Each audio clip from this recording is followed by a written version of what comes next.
أشهد أن لا إله إلا الله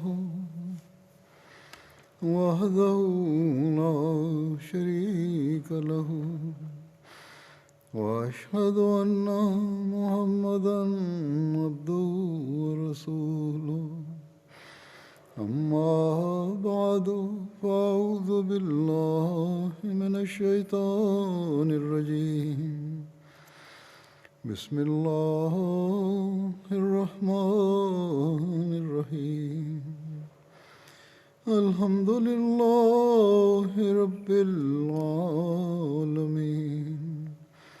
الرحمن الرحيم مالك يوم الدين إياك نعبد وإياك نستعين اهدنا الصراط المستقيم صراط الذين أنعمت عليهم غير المغضوب عليهم ولا الضالين يا أيها الذين آمنوا كتب عليكم الصيام كما كتب على الذين من قبلكم لعلكم تتقون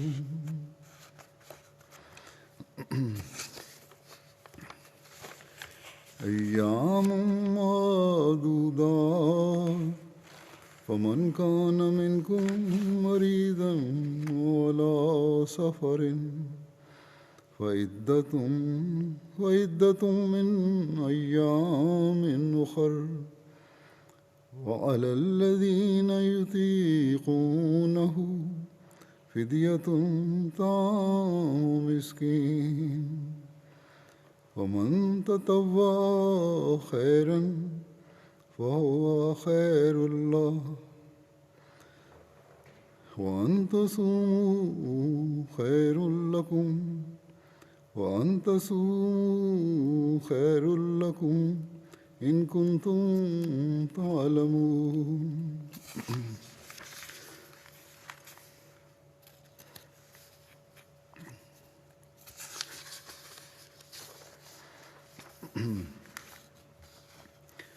شهر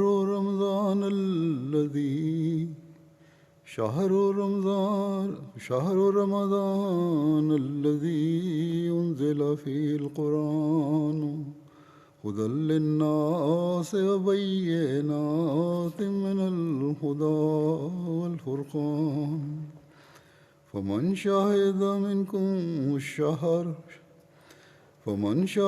منكم الشهر فليصم ومن كان مريضا على سفر فعدة من أيام أخر يريد الله بكم اليسر ولا يريد بكم العسر ولتكملوا العدة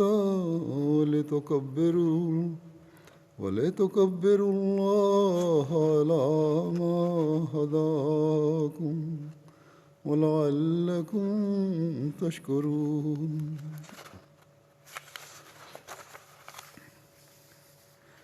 وإذا سألك عبادي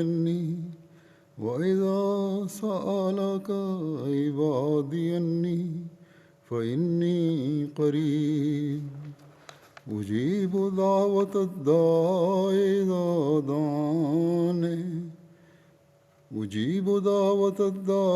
إذا دعاني فليستجيبوا لي وليؤمنوا بي لعلهم يرشدون. Bismillahirrahmanirrahim.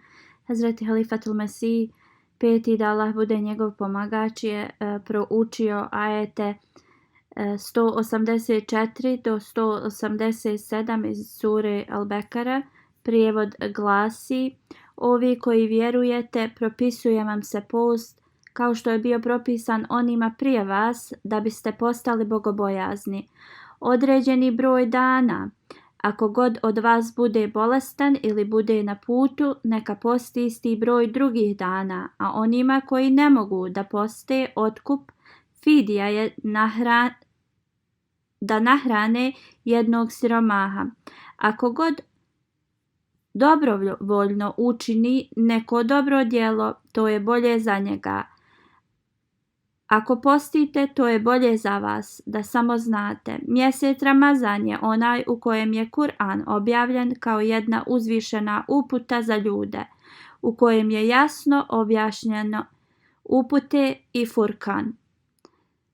Zato kogod je od vas prisutan u ovom mjesecu, neka posti, a kogod je bolestan ili je na putu, neka ispuni broj drugih dana. Allah vam želi olakšicu i ne želi teškoće za vas i želi da upotpunite broj i da veličate Allaha što vas je uputio i da budete zahvalni. A kad te moji robovi pitaju za mene, zaista ja sam blizu, ja odgovaram na molitvu molitelja kad me zove. Zato oni treba da se odazovu meni i da vjeruju u mene, da bi bili upućeni. I ove godine, hvala uzvišenom Ramazanu, Allah nam je omogućio da dočekamo mjesec Ramazan. Kako god trebamo da imamo na umu da jednostavno prođemo kroz mjesec Ramazan nije dovoljno. Ili samo da ustajemo na sehur i iftarimo se u vrijeme iftara. To nije dovoljno. Činjenica je da je uzvišeni Allah uz post nam traži od nas da donesemo veliku promjenu u svom životu. Uzvišeni Allah nam je dao razna naređenja u vezi posta u časnom Kur'anu, ali nam je također dao radosne vijesti uz ova naređenja u vezi posta i rekao je ako mi budemo izvršavali ova naređenja, da će Allah uslišati naše dove. Halifatul Masih kaže, ja sam proučio nekoliko ajeta na početku koji imaju ova naređenja od Allaha i ove ajete koje sam sad proučio, uzvišeni Allah je tu nam naredio post. Slično uzvišeni Allah tu također spominje ako je osoba bolesna ili ako ima bilo koji prihvaćen razlog da ne posti, onda ne mora da posti. Oni mogu da naposte svoj ramazanski post poslije kad prođe Ramazan.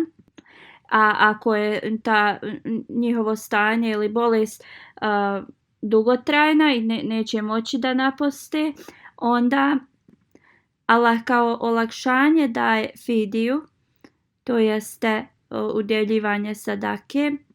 Kako god trebamo da zapamtimo, ako osoba i može da naposti poslije tog Ramazana svoj post, a u mogućnosti je da plati ovu fidiju, bolje je za njih da uplate fidiju, iako će oni napostiti taj Ramazan poslije. Onda uz to, kako je naređeno da učimo časni Kur'an i da se ophodimo prema njegovim naređenjima, da bi mi učvrstili i poboljšali svoju vjeru i također poboljšali vezu sa uzvišenim Allahom i da bi razumjeli to učenje koje nam je on poslao. Uzvišeni Allah nam je dao radosne vijesti. O poslaniče, reci mojim slugama da ja sam blizu, ja odgovaram na njihove molitve i ja ću da i uslišam njihove molitve. I što se tiče Ramazana, časni poslanik sallallahu alejhi ve sellem nam je rekao da uzvišeni Allah se spusti na najniže nebo, to jeste da tad uzvišeni Allah uslišava dove svojih sluga. Ali uzvišeni Allah je rekao, ako mi želimo da on usliša naše i primi naše dove, onda mi moramo da budemo poslušni njemu i da mi se ophodimo prema njegovim naređenjima. I ovo nije samo u mjesecu Ramazanu. Ovo moramo da nastavimo da postane dio našeg života i da učvrstimo svoju vjeru i vjerovanje. Sada ću da predstavim neka riječi u vezi molitvi od obećanog Mesija alejhi selama i važnost dova i kako da mi popravimo svoja djela i koji su uslovi da se naše dove prime. Mnogi od nas klanjamo i onda kažemo da uzvišeni Allah nije prihvatio naše molitve. Isto kao da šta god mi upitamo, kao da uzvišeni Allah je trebao da primi tu dovu. Drugim riječima oni govore Bože sačuvaj, kao da Bog treba da uradi šta oni pitaju ili šta oni kažu. I kao da mogu narediti uzvišenom Allahu kako oni žele. Ne obraćajući na to kakva su njihova djela. Kako god uzvišeni Allah je jasno rekao da prvo mi moramo, kao što je uzvišeni Allah nam rekao, da promijenimo naša djela prema njegovom učenju. Iako je atmosfera u toku Ramazana svugdje da se rade dobra djela i non stop imaju darsovi u vezi časnog Kur'ana, onda mi trebamo da je dobro slušamo ova predavanja i trebamo da mi radimo prema Allahovim naređenjima koje stoje u časnom Kur'anu. Moramo da analiziramo svoju vjeru, kao na primjer kada prolazimo kroz neke poteškoće, naša vjera je u drugačijem stanju. I onda moramo analizirati našu vjeru i kada je naša vjera na visokom nivou, onda Allahova milost i sve se spušta na nas. Onda je vrlo važno da mi ovo shvatimo. Jednom je obećani Mesija alejhi selam rekao da je namaz kao ponos Islama i kao muslimani su vrlo ponosni na namaze, ali on kaže zapamtite da namaz nije samo da izgovarate riječi, radije to je kada se vaše srce ispuni bogobojaznošću i duša osobe koja klanja jednostavno je kao jedna rijeka koja teče prema svom gospodaru i traži oprost od svog gospodara za svoje nedostatke i svoja loša djela od svog uzvišenog i najmoćnijeg gospodara. I ovo je stanje, drugim riječima, koje se naziva kao smrt. I kad dođete u ovo stanje, onda možete biti zasigurni da vrata primanja dova će da se otvore za vas.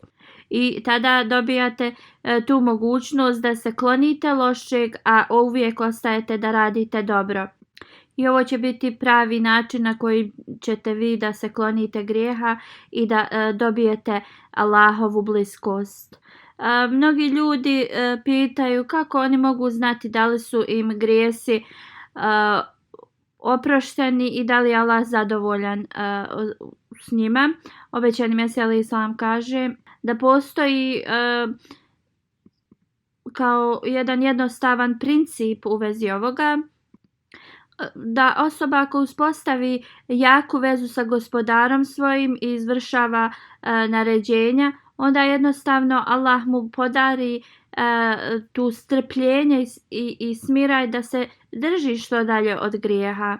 I ne samo da je sačuvan od zla, njemu je data mogućnost da izvršava dobra djela i to non stop da ih izvršava.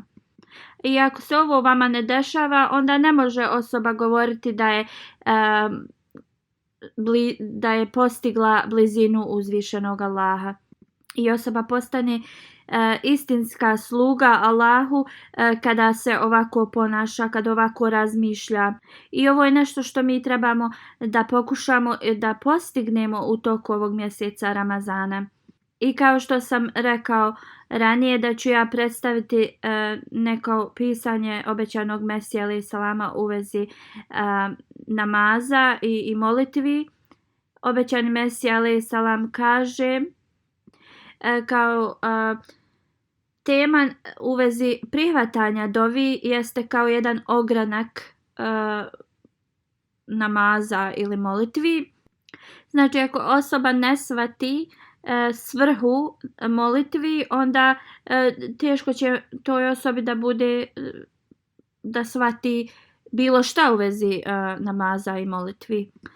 I onda kaže ako se glavni princip znači namaza i molitve ne shvati, onda ništa drugo ne može se shvatiti. Glavni princip namaza jeste da je postoji jedna naklonost između Božjeg sluge i Allaha. I znači Allahova milost, njegov rahmanijat privuče osobu da počne da obožava i klanja se Allahu. I onda Allahov sluga kroz svoju iskrenost se približava svom gospodaru. Znači ako osoba pokuša sa iskrenim svojim srcem da se približi Allahu, onda uzvišeni Allah će se približiti toj osobi. I znači kroz namaz, kroz molitve ta se konekcija i veza između sluge i njegovog gospodara manifestuje. Obećani Mesija alejhi selam dalje govori kada sluga koji prolazi kroz mnoge poteškoće se okrene prema uzvišenom svemogućem gospodaru sa čistom ljubavi i nadom i čistom iskrenošću prema svom gospodaru i čvrsto ne pripisuje svom gospodaru partnera i on je naklonjen potpuno svome gospodaru, tad osoba jedino što vidi je svog gospodara i ništa drugo im nije, oni ne skreću svoju pažnju na ništa drugo. Niti je išta na ovom svijetu važno osim Allaha. Obećani Mesija alejhi selam dalje govori da kada osoba dođe do te mjere da njegova duša i tijelo i sve je pred svojim gospodarom, onda takva sluga Božja jednostavno na sebe izazove Allahovu milost. Čovjeku je data ta mogućnost da privlači na sebe i na ovaj način čovjek privlači Allahovu milost i ljubav na sebe. I onda uzvišeni Allah podari i da sve metode, sve načine, sve što je potrebno da se ta dova ispuni od tog iskrenog Allahovog sluge. I znači da način i put da se ispuni ta dova od njegovog sluge. Na primjer, ako je potrebna kiša pa se iskreno taj sluga moli uzvišenom Allahu, Allah dželešanhu podari kišu. Isto tako ako na isti način, na primjer, uputi kletvu u vezi nečega, uzvišeni Allah će i to da ispuni. Obećani Mesija dalje govori sva ta čuda koja se pripisuju mnogim poslanicima ili ljudima koji su na pravom putu, sve se to desilo kroz njihove molitve i Allahovom ispunjenjem njihovih molitvi. Nalazimo razna predskazanja u časnom Kur'anu, također mnoga predskazanja koja su se ispunila u vremenu obećanog Mesija alejhi selama.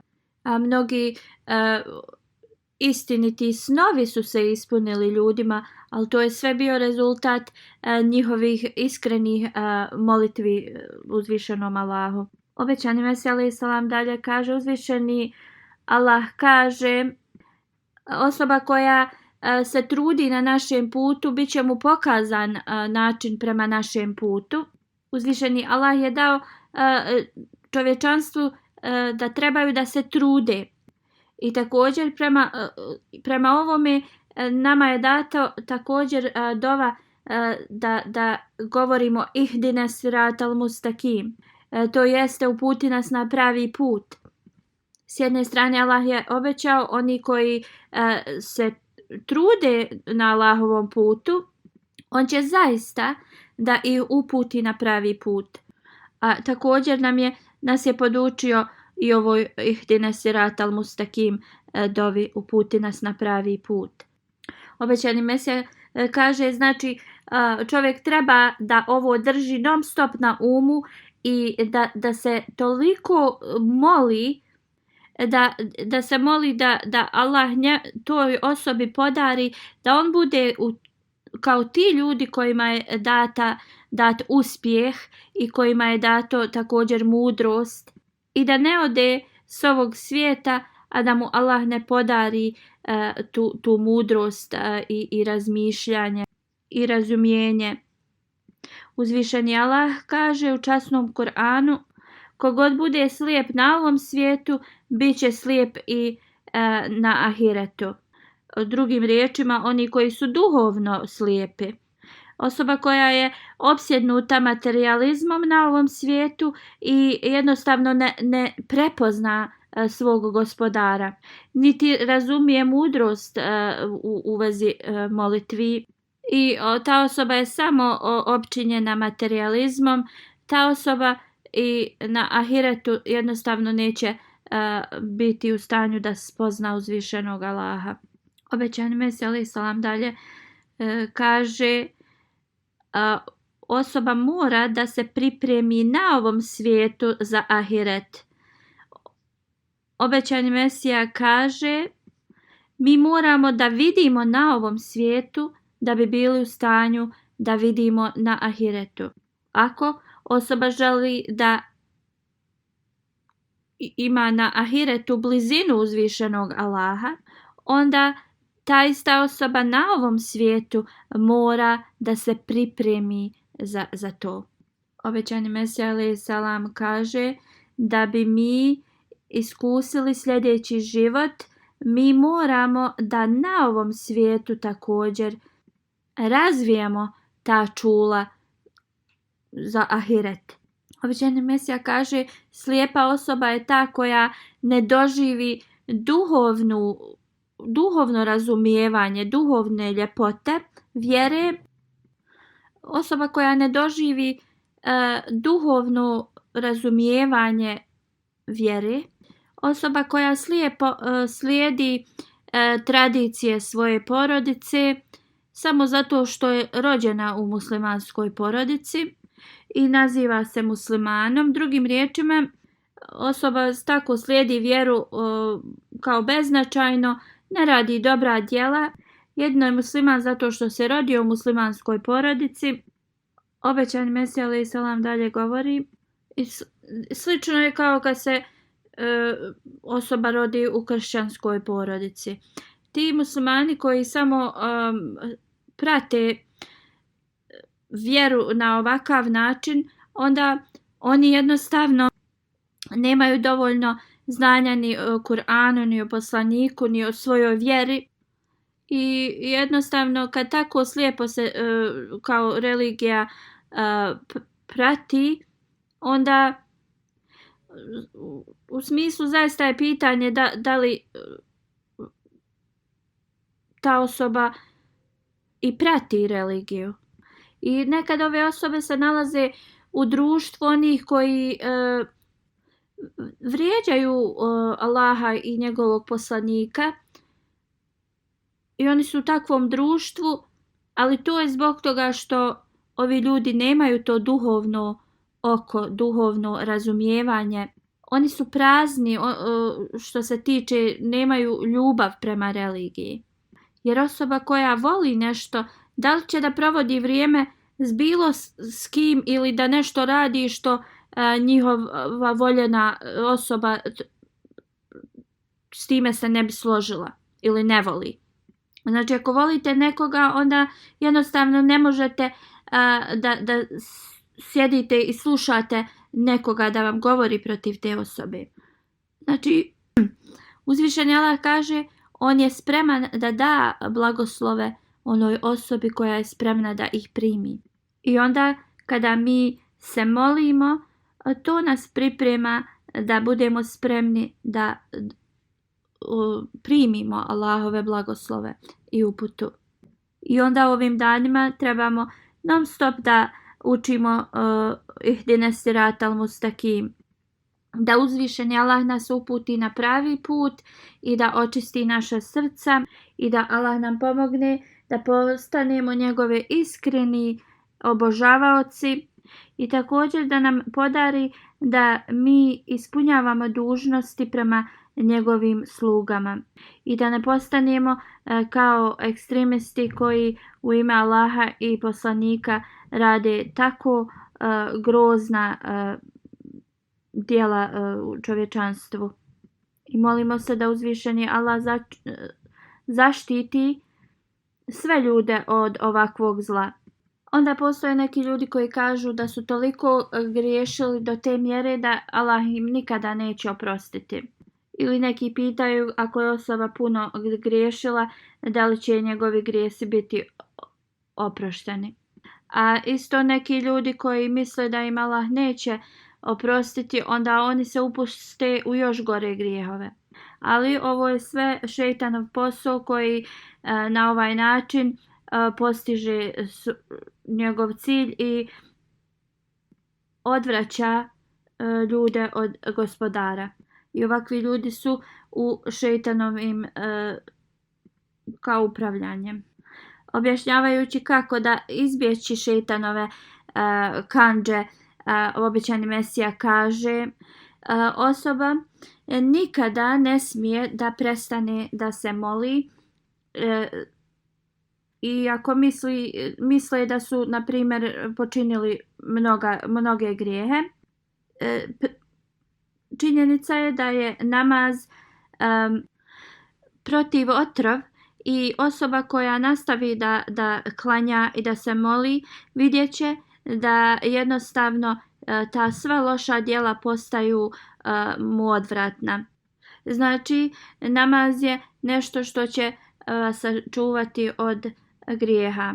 I kada osoba iskreno se moli i klanja, onda taj namaz će postati znači uzrok da će šejtan da pobjegne od te osobe. Obećani Mesija alejsalam kaže, ljudi se odmaknu od religije i od poslanika i onda jednostavno izgube svoju vjeru i zbog toga oni postaju ateisti i onda i za ljude koji su prepuni grijeha Islam im daje nadu. I Allah je svake godine nam dao Ramazan i ovu atmosferu da se pokajemo i da tražimo oprost za svoje grijehe. I onda trebamo da iskoristimo ovaj mjesec. Obećani Mesija alejsalam kaže da uzvišeni Allah mi je obećao da će uslišati svaku moju molitvu. Obećani Mesija kaže, ja znam da riječ kula ili svaka dova znači one dove koje ne donose nikakvu štetu i znam da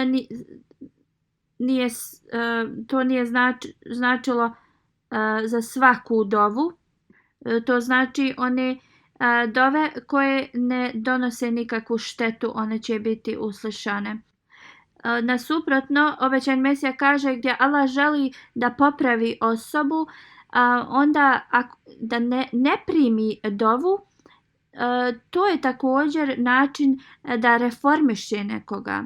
Nekada osoba jednostavno kad Allah ne primi njihove dove, misli da je uzvišeni Allah znači odbio tu njihovu dovu, ali i to se može da vidi kao prihvatanje njegove dove. Ne trebamo da budemo kao da imamo zastor na svojim očima.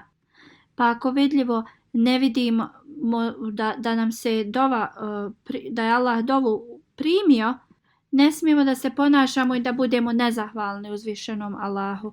Činjenica je da je uzvišeni Allah čuje svaku dovu osobe koja se moli, jer Allah je rekao: molite mi se i ja ću vam uslušati vaše dove.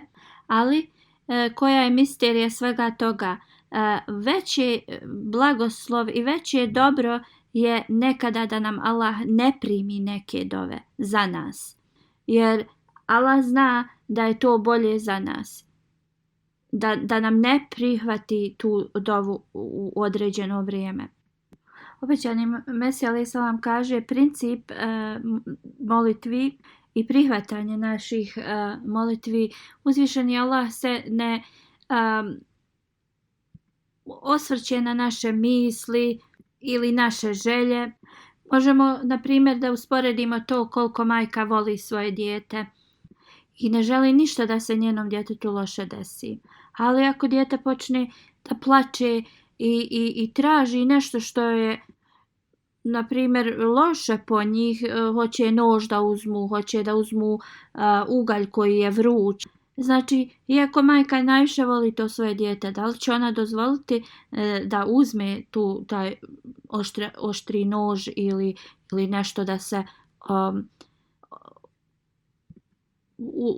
opekne? Naravno da neće.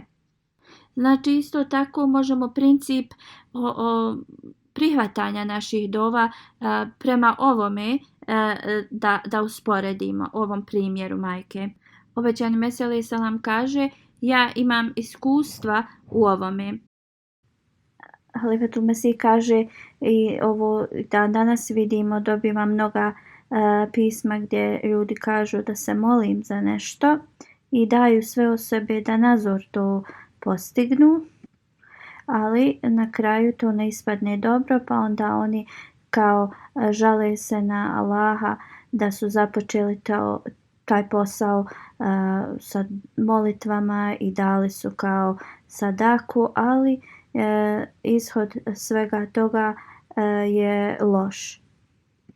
Prvo trebamo da shvatimo da se ta osoba molila kao što sam ranije spomenuo, način na koji se treba moliti i da su stvorili vezu sa uzvišenim Allahom koja je potrebna.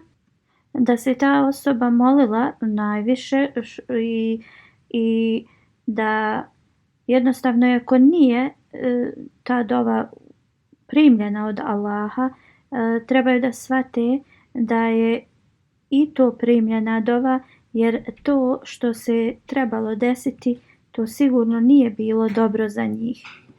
I ako osoba ne dobije željeni ishod, onda ne treba da se žali na Allaha dželešanuhu, već treba da traži oprost zbog toga što nešto u tom postupku se nije desilo kako je trebalo. Neki ljudi se mole na način i govore: Allahu moj, iako to nije korisno za mene, prihvati moju molitvu. A ovo je također ovako, ove dove se dešavaju kada traže izbor za bračnog druga. Uzvišeni Allah je čuo dove ove osobe i oženjen je odakle je želio da bude, ali poslije kratkog vremena taj brak se završio s razvodom.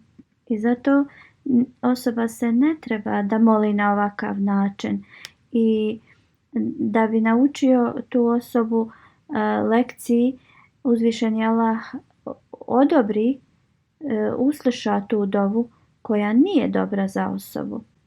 Ali kad ta osoba shvati rezultat te njegove dove, onda traži oprost od uzvišenog Allaha. Obećani Mesija alejhi selam kaže: ne možemo reći da ljudski izbori su slobodni od negativnih stvari. Čovjek je pun nekih loših izbora i jednostavno to je ljudsko da pravi greške I onda moramo da shvatimo i što je pokazano da neke ljudske želje su jednostavno totalno pogrešne za njih. I ako Allah usliša te želje njihove, onda to se kosi protiv Allahove milosti. I neke osobe su drage Allahu i onda ako njihove dove i molitve Allahu nisu dobre za tu osobu, onda Allah ne primi dovu te osobe zbog toga što bi se to kosilo sa Allahovom svemilošću. I Allah ne dozvoljava da bilo šta loše se desi njegovom voljenom slugi. Kada sam primio prvi put ovu objavu 20 ili 30 godina, bio sam puno zadovoljan da će mi Allah primiti moje dove za moje voljene i za sebe. I onda sam shvatio da najmanja greška u mojim postupcima ne smije da se desi, a da bi ovo Allah meni ispunio, jer uzvišeni Allah objašnjava ko su bogobojazni, to jeste oni koji udjeljuju od onoga što smo mi im dali. Ja za svoje prijatelje i moje drage osobe uvijek se dovim za njihove duhovne, također i ovo svjetske potrebe. Dok je objašnjavao predispozicije za prihvatanje dova, obećani Mesija alejhi selam kaže: dobro obratite pažnju na ovo da postoje predispozicije da se vaše dove prime. Znači neke su u vezi osobe koja dovi, a također neke su u vezi osobe za koju vi dovite. I vrlo je važno za osobu koja pita nekoga da ta osoba dovi za nju, da i ta osoba bogobojazna. Ovo je vrlo važno. I znači ako pitate nekoga da se moli za vas, onda vaše srce treba da bude ispunjeno bogobojaznošću. Ovi ljudi trebaju da postignu mir u svom životu, trebaju da budu bogobojazni, trebaju da obavljaju namaze. Obećani Mesija dalje govori, moraju da Allah bude zadovoljan sa njihovom bogobojaznošću, sa njihovom praksom. Onda vrata primanja dova su otvorena za tu osobu. Onda osoba koja izgubi vezu sa Allahom što radeći stvari koje Allah nije dozvolio, onda ta njihova djela postaju kao planina koja ne dozvoljava da se njihove dove prime. I onda niti se dove od te osobe, niti Allah prima njihove dove, niti će Allah primiti dove ako oni pitaju neku drugu osobu da dove za njih.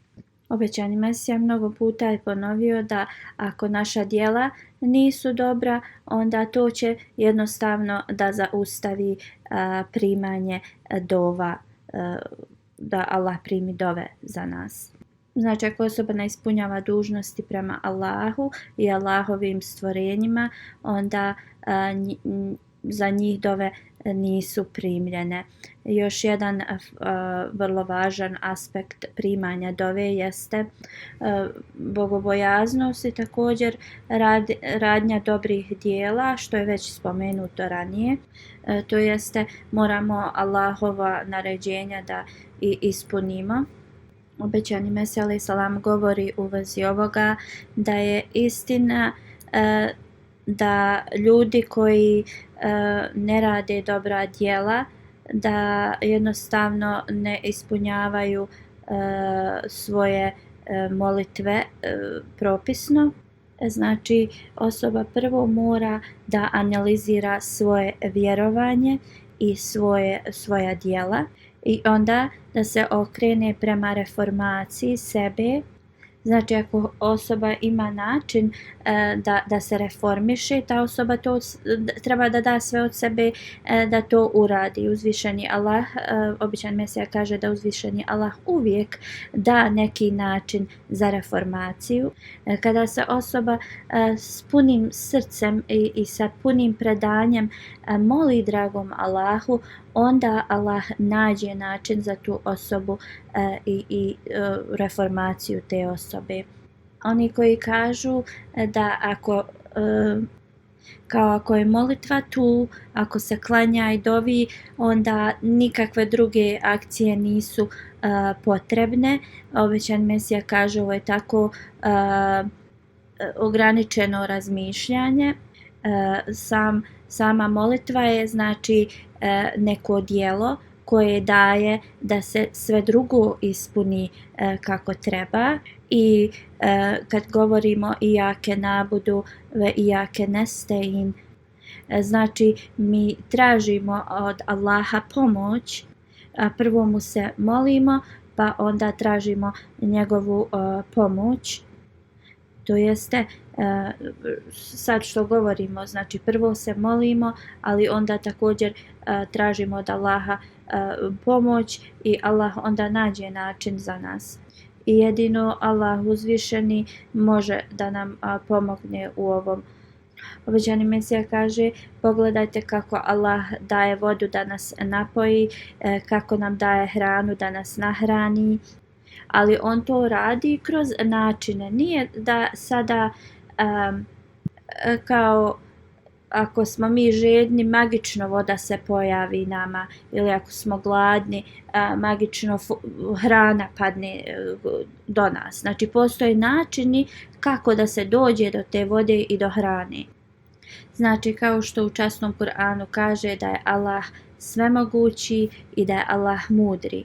I kao svemogući atribut Allahov, znači Allah može da uradi sve što poželi, a mudri to jeste da svako djelo Allahovo je mudro i urađeno bez ikakvih greški. I sve se dešava u pravo vrijeme i na pravom mjestu prema Allahovom određenju. Obećan Mesija kaže da je Allahu sve lahko, da sve on može da uradi, može i bez vode da nam utoli žeđ, može sve da postigne, ali Allah dželešanu je dao da mi moramo da shvatimo zakon prirode, moramo da budemo svjesni svega što nam je Allah dao, tako što više mi spoznajemo znakove prirode i toga, sve više spoznajemo atribute našeg Allaha. I ovim mi možemo da postignemo blizinu Allahovu i na primjer kroz medicinu ili astronomiju mi saznajemo toliko toga u vezi prirode ili zakona prirode, ali time također spoznajemo sve što nam je Allah dao. I onda ako naučnik koji vjeruje u uzvišenog Allaha sve što više istražuje i spoznaje, jednostavno to je dokaz Allahovog postojanja. I ovo postaje način da se njihova veza učvrsti. Na primjer, ateisti mogu reći da je to puka slučajnost, ali obećan Mesija kaže razlog što Allah nama otkriva ova čuda prirode i nova istraživanja jeste da osoba shvati da sve u životu ima neku svrhu. Obećan Mesija alejhi selam dalje govori da svi moraju prihvatiti put bogobojaznosti, jer to je nalog šerijata i ako osoba ukratko treba da objasni šta je šerijet, to je takva, to jeste bogobojaznost. Postoje mnogi stepeni bogobojaznosti, ali ako osoba savlada prvi stepen bogobojaznosti i budu istrajni u svojim djelima, onda na kraju te osobe dostignu do najvećeg stepena bogobojaznosti sa svojim iskrenim molitvama i djelima. Uzvišeni Allah u Kur'anu kaže da Allah prima molitve onih koji su bogobojazni. Obećani Mesija kaže, ovo je Allahovo obećanje i Allah nikada ne krši svoja obećanja. Obećani Mesija dalje govori, znači bogobojaznost je potrebna tačka u prihvatanju vaših molitvi i to je nešto što se ne može da odvoji, nešto što jednostavno može da se zanemari. Iako osoba želi da mu se prihvate dove, ali jednostavno zapostavlja sva ostala djela ili njegove dužnosti, zar ta osoba nije nerealna? Znači, za našu zajednicu je podmoranje da što više mogu svaki član zajednice prati put bogobojaznosti. Tako da oni poslije toga mogu da iskuse ljepote primanja dove i jednostavno time povećaju svoju vjeru. Uzvišeni Allah kaže da osoba treba da vjeruje u njega i onda poslije toga njihova vjera će da se ojačava. Onda obećani Mesija govori o dobročinstvu i kaže da imaju dvije forme dobročinstva. Prvo imamo rahmanijet i onda imamo rahimijet. Znači rahmanijet je nešto što je uzvišeni Allah i prije nas nama podario, stvorio je nebo i zemlju, džennet, stvorio je sve milosti ovog svijeta, stvorio je životinje za našu korist. I znači sva ta Allahova stvorenja su od neke koristi za nas. I to je znači Allah stvorio i svoje mudrosti i svoje milosti za nas. I znači, na primjer, kao životinje, kakve one koristi imaju? One su stvorene nama za korist. Obećani Mesija kaže, ljudi imaju toliko razne hrane, najbolje meso ljudi uzimaju za sebe, onda kao ostatke ili otpad daju životinjama kao psima.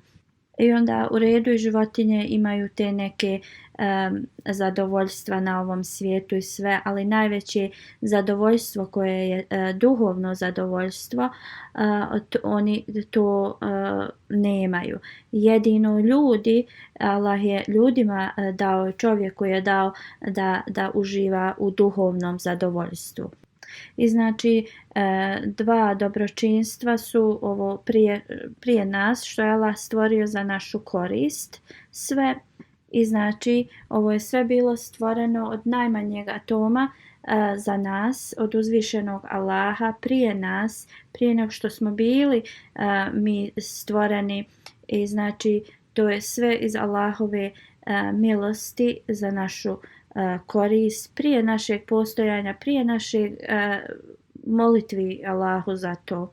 I znači sve je to bilo radi Allahovog rahmanijeta.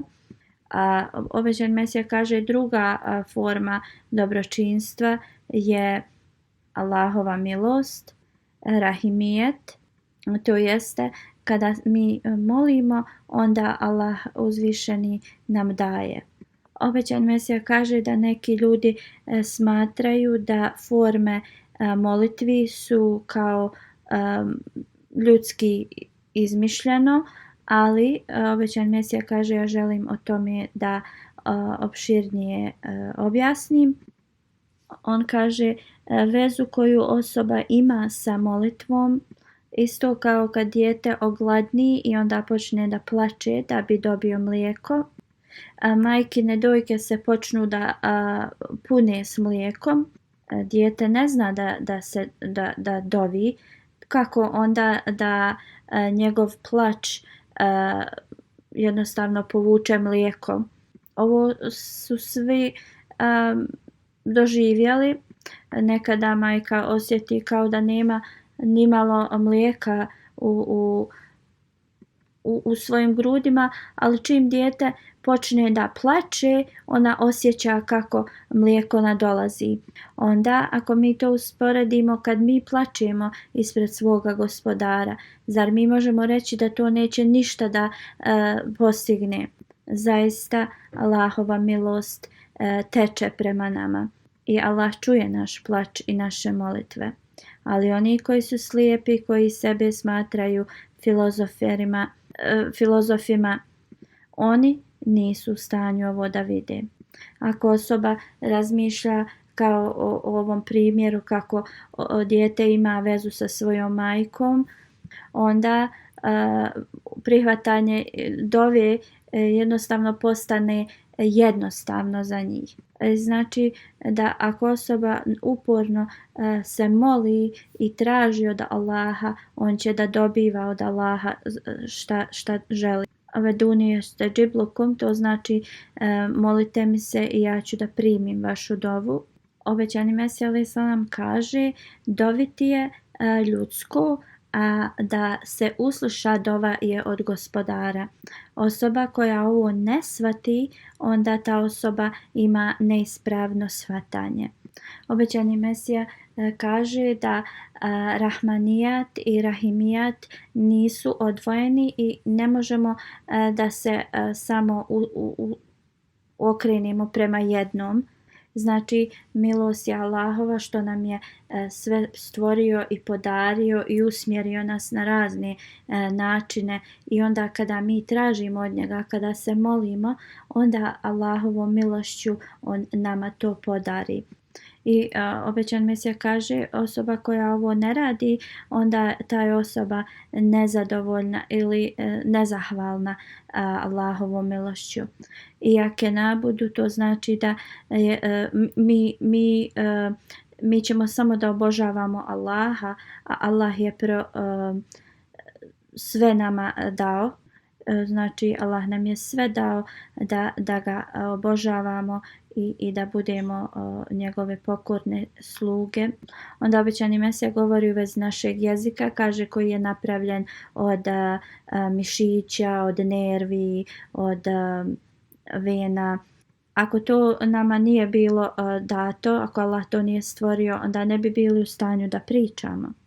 Ako nečiji se jezik osuši, oni ne mogu da pričaju, znači ako krvotok ne dolazi dotle, nema jednostavno ni pljuvačke i ne može znači da pomeće svoj jezik. Obećani Mesija alejhi selam kaže nama je dat jezik da njime ekspresiramo ili izgovaramo šta je u našem srcu. I mi govorimo i ako mi nikad ne koristimo naš jezik da se molimo Allahu kroz njega, onda je to naš gubitak. Obećani Mesija kaže koja milost od uzvišenog Allaha da nam je podario jezik. Onda također obećani Mesija govori za naše uši, ako jednostavno ne čujemo kroz njih, onda jednostavno nemamo koristi od njih. Isto onda govori u vezi srca, ako mi ne koristimo svoje srce i sve naše organe koje nam je Allah dao, kaže osoba koja postane neračunljiva, na primjer sve što je Allah podario toj osobi, ona ne može koristiti te svoje Allahove milosti. Onda zar mi ne trebamo da uvijek imamo veliku zahvalu prema svemu što nam je Allah podario. Dao nam je to sve za našu korist. I znači ako mi ne koristimo sve što nam je Allah dao, na nama na primjer stvorio da koristimo kako to Allah želi, onda smo mi nezadovoljni prema Allahovom dobročinstvo prema nama. Onda znajte, ako ne koristite to što vam je Allah već dao, onda kakve koristi imate od toga da se za nešto još više molite, ako ne koristite ono što vam je već dato, ono što već imate. I onda kroz ovo obećani Mesija nam govori da šta nam je god Allah dao, mi moramo da budemo zadovoljni s tim i da koristimo te koristi na najbolji način i za svrhe koje je Allah i njih stvorio. I onda moramo što više da se molimo Allahu da nam da način da mi koristimo ovo sve u Allahovoj službi. I onda jedino tada osoba može da bude zadovoljna iskreno Allahu na ovome što mu je dato od uzvišenog Allaha. I onda ta osoba postaje primaoc Allahove milosti. I onda mi učestvujemo u Allahovoj milosti i svemu što Allah spušta na svoje sluge. Onda obećani Mesija alejhi selam kaže: "Iake nabudu, jedino tebe obožavamo." Onda ihdina siratal mustakim, uputi nas na pravi put. Mi tu, Allah nas uči da uvijek tražimo od Allaha razumijevanje. Jer ako nas Allah ne uputi, onda mi kao obični ljudi ostaćemo u tami. Allahova milost nas dovodi do pomoći njegove i do bogobojaznosti. Jer inače čovjek je vrlo slab i često padne u ovo svjetske želje i žudnje. I jednostavno tako ostaje u tom mraku ovog dunjaluka. I te osobe ne dobiju priliku da se mole. Obećani Mesija dalje govori: dok god osoba ne dostigne taj stepen Allahove milosti, onda neće imati kao plodove svojih molitvi. Znači mora se osoba moliti uzvišenom Allahu da ga izbavi iz tmine ovoga svijeta. Obećan Mesija alejhi selam kaže: "Ja sam vidio i od Britanaca da oni kada neko im traži da pozajmi neki dug, oni traže kao dokaz da ta osoba ima neko primanje. Halifetul Mesih kaže čak i ovdje, ako želite da kupite kuću ili nešto da pozajmite, znači vi morate dati nešto prije." Obećani Mesija kaže da na isti način moramo da gledamo na zakon prirode i kako da koristimo svu tu dobrotu koju nam je Allah dao. Ako nas je Allah blagoslovio s razumom, ako nas je Allah blagoslovio sa čulom vida, okusa, mirisa, i ako mi ne odemo sa pravog puta i radimo dobra djela, onda ćemo dobiti blagoslove i nastaviti da dobijamo blagoslove od Allaha dželešanuhu. I naše dove će biti odgovorene.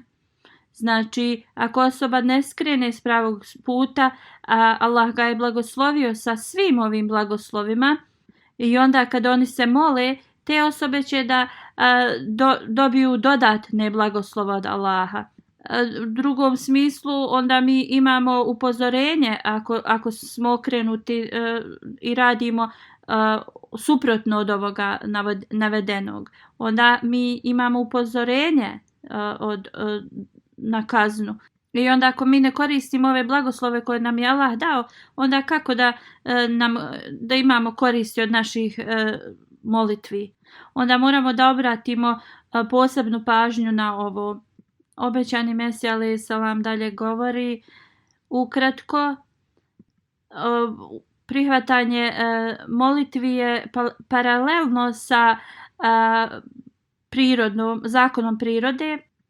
I onda Allah nas je naučio da dovimo ihdina siratal mustakim siratal lazine.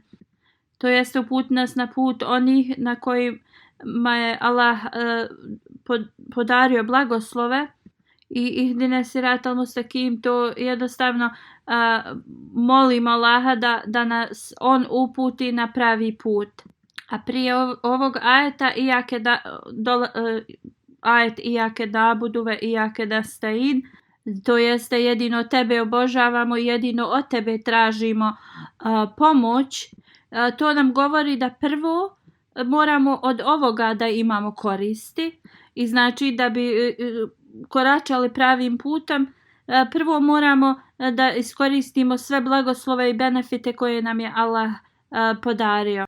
I znači jedino tebe obožavamo i od tebe pomoć tražimo. To znači ako želimo da dostignemo do pravog puta, onda moramo da molimo i tražimo pomoć od Allaha. Obećani Mesija dalje govori, kaže da bi bili u stanju da radimo dobra djela, prvo moramo da se molimo Allahu. Obećani Mesija kaže, Allah nam je podario naš jezik kojim mi izgovaramo sve riječi sentimentalne, sve riječi koje privlače milost na nas ili mogu da privuku milost na nas. Slično, Allah je stavio u srca prirodu da su ona mogu da budu skrušena, mogu da budu nježna. Onda zapamtite, ako mi ne koristimo sve ove osobine koje nam je Allah podario da ih koristimo, onda naše molitve neće imati nikakve koristi. Jer ako čovjek ne iskoristi poklon koji mu je dat ili blagoslov koji mu Allah dao, onda kakve koristi će imati od nečeg drugog što mu Allah podari. Znači mi moramo da budemo toliko svjesni od atributa milostivog da mi možemo da uzmemo korist od toga. Kad Allah kaže molite se meni, ja ću vam odgovoriti vaše molitve. Ovo nije samo figurativni govor. Znači ovo ima vezu sa ljudskošću, znači osoba mora imati tu čast da moli gospodara, a onda sljedeće dolazi da gospodar ispuni svoje obećanje. I osoba koja ne prihvati ovaj način, ta osoba nije pravedna ni prema sebi. Molitva, obećan Mesija kaže, molitva je taka nešto toliko prelijepo da ja ne mogu da nađem riječ koja će tu ljepotu opisati. Ovo jedino mogu razumjeti osobe koje ovo imaju iskustvo, koje su prošle kroz taj osjećaj. Znači uvjeti molitve jesu da osoba prvo radi dobra djela. I znači kad govorimo uputi nas na pravi put, onda mi moramo da izvršimo ta djela koja vode prema pravom putu. I onda kad kažemo na put onih kojima si dao blagodati svoje, to znači da mi tražimo od Allaha da nas uputi tim putem. I onda mi molimo Allaha da nas sačuva tog puta kojim koračaju ljudi koji su izazvali Allahovu nezadovoljstvo. I znači nama je dato da se molimo tako da uvijek dobivamo Allahovu uputu, jer bez Allahove upute mi bi samo bili onako izgubljeni. I onda kad proučite suru Al-Fatihu, trebate da razmišljate o njenom značenju. Obećan Mesija kaže, dobro zapamtite da molitve, kad Allah kaže molite se meni, ja ću vam odgovoriti vaše molitve, to su te, morate da imate ovo navedeno stanje koje sam spomenuo, znači to su te molitve. Kada se sve znači ispuni prema Allahovom propisu. Znači ako iskrenost ne postoji u vašim djelima i vašim molitvama, onda je to sve kao uzaludno. Znači, šerijat nam uopšte ne zabranjuje da mi koristimo razne načine u ispunjavanju ovih molitvi. Na kraju, zar nije i molitva jedan znači način na koji nam je Allah dao da se naše dove ispune. U časnom Kur'anu kada Allah kaže pomozite jedni drugima u bogobojaznosti i dobroti, obećani Mesija govori, i ako pogledamo kako su nam ruke stvorene da jednostavno jedna drugu drži, tako znači trebamo i mi da radimo u djelima da jedni drugima pomažemo. Onda uzvišeni Allah nam je, obećani Mesija kaže, poslao poslanike koji nam pomažu, ali također dođe vrijeme kada i poslanici obrate se svojim sledbenicima i kažu ko su ti koji će mi pomoći na Allahovom putu. Ali obećani Mesija kaže, da li poslanik ide od kuće do kuće kao prosjak da moli kada kaže ko su oni koji su moji pomoćnici na Allahovom putu. Ne, i ovim riječima ko će biti moj